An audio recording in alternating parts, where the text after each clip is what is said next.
Malaysia terbagi kepada dua kawasan yang mengapit Laut China Selatan, iaitu Semenanjung Malaysia dan Borneo Malaysia. Setiap negeri memiliki keunikan dan tarikan tersendiri sama ada dari segi tempat, budaya maupun makanan.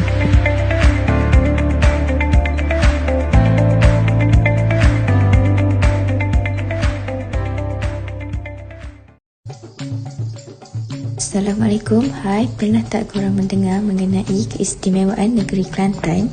Negeri Kelantan ini dikenali sebagai negeri Cik Siti Wang Kembang kerana kebijaksanaan beliau dalam memerintah negeri Kelantan. Sekarang mari kita fokus mengenai perkara yang ingin saya kongsikan, iaitu tempat menarik di Kelantan.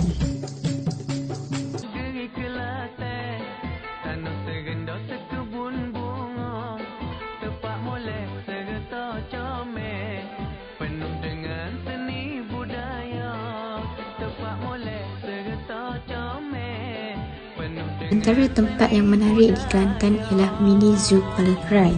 Setelah sekian lama menyepi, kini Mini Zoo Kuala Krai kembali beroperasi dengan wajah baharu.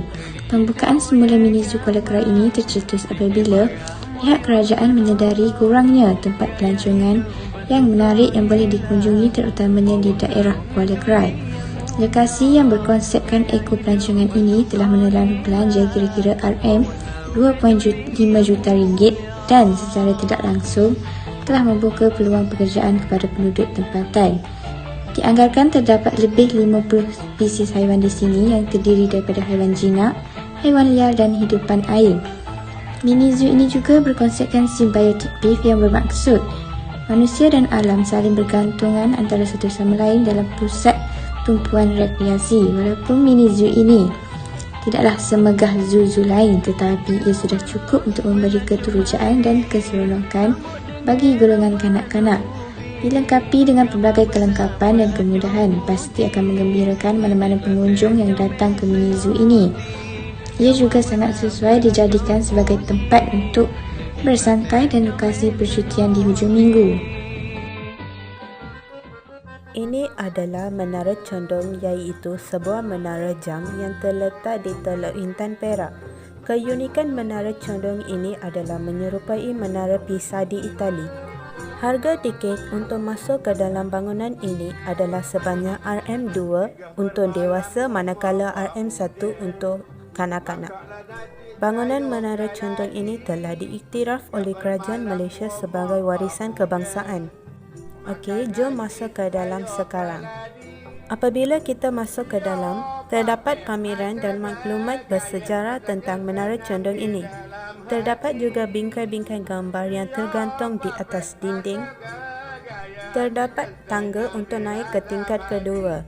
Terdapat 110 buah anak tangga di bangunan ini. Tingkat kedua ini juga mempunyai maklumat bersejarah serta bingkai-bingkai gambar. Bangunan ini telah dibina pada tahun 1885. Okey, jom kita naik ke tingkat yang terakhir, iaitu tingkat ketiga. Tangga-tangga ini diperbuat daripada kayu. Tingkat ini juga terdapat bingkai-bingkai gambar di sekelilingnya. Serta daripada atas kita boleh melihat persekitaran bandar Teluk Intan dengan lebih jelas. Bangunan ini dibina dengan separuh batu dan kayu. Tujuan pembinaan Menara Condong atau juga dikenali sebagai jam tinggi adalah yang pertama untuk menyimpan air bagi penduduk tempatan pada musim kemarau, yang kedua untuk bekalan air sekiranya berlaku kebakaran, dan yang ketiga adalah sebagai penjaga masa.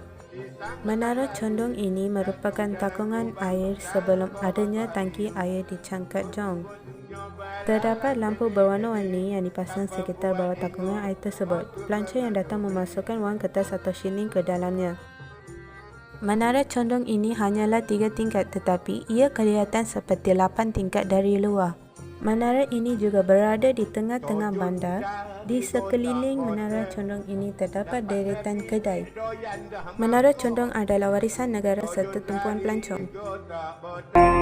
Borneo Culture Museum adalah salah satu tempat yang menjadi tarikan kepada para pengunjung yang datang berkunjung ke Kuching Sarawak.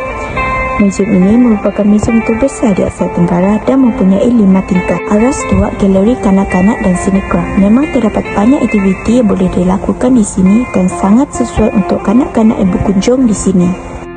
Aras ketiga, keharmonian alam dan manusia. Galeri ini mempamerkan tentang komuniti yang tinggal di kawasan pesisiran pantai. Di Sarawak memang cukup terkenal dengan kehadiran buaya yang dikenali sebagai Bujang Senang. Kisah legenda Puteri Satubong dan Puteri Sejinjang juga ada diceritakan melalui panel percaya ini. Terdapat juga spesimen zoologi yang dipamerkan dalam museum ini.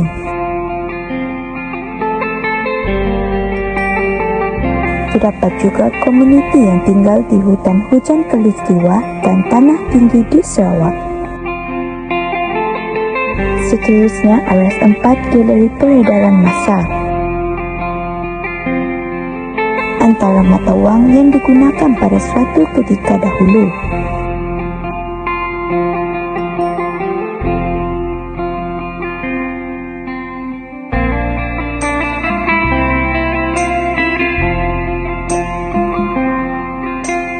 Terdapat juga buku kapsul masa yang besar di sini. Aras terakhir, Aras 5, galeri objek idaman. Ruang ini mempamerkan objek visual artifak, mempamerkan budaya material yang indah dihasilkan oleh penduduk di Sarawak. Ruangan ini juga mempamerkan hasil anyaman yang dibuat oleh penduduk di sini.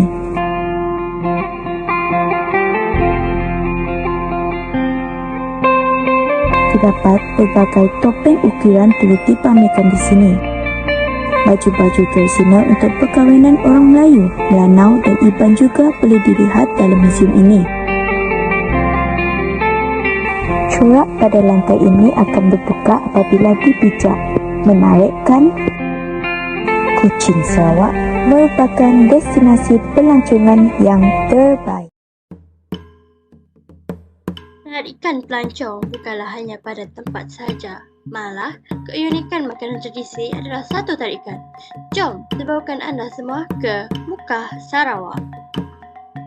Sagu merupakan makanan ruji suku kaum Melanau. Kaum Melanau pada zaman dahulu, mereka bergantung kepada sagu kerana mereka tidak berkemampuan untuk membeli beras.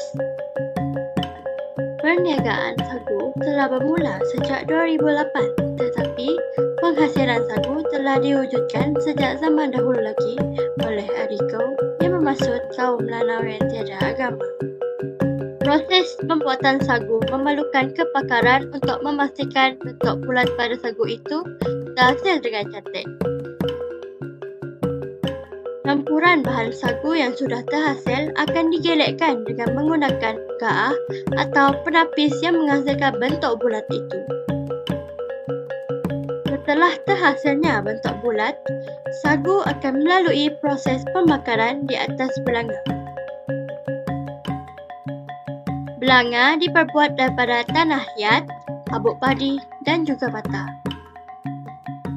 Sagu yang sudah siap akan dibakar dan dimasukkan ke dalam tin dan sedia untuk dimakan dan dijual. Sagu kebiasaannya dimakan bersama umai, iaitu irisan ikan mentah yang dicampurkan dengan perlahan air limau dan cili. Bahan yang penyo, saya penyo ke jamak, gabung padai, sagu padai, gabung sabuk kan, gabung sabuk ni, masak ni bang. and by nasi ino ka perasa je garam ka ino depa ya. So and asli lah. Jadi, saya berpeluang untuk mencuba bagaimana cara untuk nagulut sagu. Ngenetan ada nggak tahu tanah. Tuh nggak. Luas pemandangan, luas perjalanan. Selain makanan tradisional, Copacabana Marina Bay yang terkenal dengan keindahan panorama semula jadi dan keunikan bentuk budayanya mampu meninggalkan memori terindah buat pelancong yang datang ke Miri Sarawak. Terkenal maka tak cerita. Ini merupakan menara rumah api yang ketinggiannya 4 km di Copacabana Miri yang merupakan tarikan pelancong. Berdiri megah sebuah rumah api yang dikatakan memiliki bentuk seekor kuda laut yang terunik di dunia. Tiupan angin sepoi-sepoi dalam menikmati masa keemasan para pelancong atau masyarakat tempatan untuk melihat keindahan matahari terbenam meninggalkan waktunya dan memori terindah di Miri Sarawak. Hai semua, saya Sania. Saya akan memperkenalkan makanan tradisional di Sabah iaitu ambuyat. Okey, mula-mula saya akan goreng bawang putih berapa ulas je, yang penting dia bawang putih lah. Lepas tu saya akan masukkan sardin. Sardin jenama apa-apa pun boleh, asalkan dia sedap. Saya akan hancurkan juga isi sardin tu. Jadi ni tepung sagu yang kita akan guna. Kita masukkan sedikit demi sedikit air biasa dulu. Lepas tu kita masak dekat kuali sampai dia bertukar warna. Letak air sikit-sikit lah. Jadi saya akan rasa masakan saya sendiri iaitu ambuyat. Dia dimakan dengan sardin yang baru je saya masak. Memang sedap lah sebab dia dimakan dengan makanan sampingan yang sesuai. Susu pun boleh jadi makanan sampingan dia. Apa-apa pun sedap lah. Jadi ni ialah gambar ambuyat besertakan sardin yang telah siap. Itu makanan tradisional di Sabah. Terima kasih.